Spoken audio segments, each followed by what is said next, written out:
ہر جمعہ کے دن یہ دو دعائیں پڑھنا شروع کر دیں، غربت آپ سے دور ہو جائے گی۔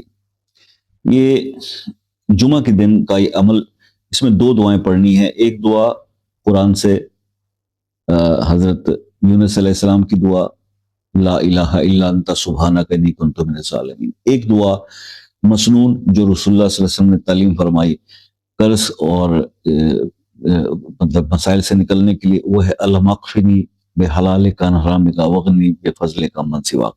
یہ دو دعائیں جمعے کے دن جمعہ نماز پڑھنے کے بعد جو شخص اول آخر 7 بار درود ابراہیمی 70 بار، دونوں دعائیں 70 بار ایک 70 بار دو، دونوں دعائیں 70 بار پڑھ لے تو یہ 5 جمعے تک یہ عمل کر لیں تو اس کی غربت انشاءاللہ دور ہو جائے گی۔ یہ عمل آپ سے شیئر کرنا تھا۔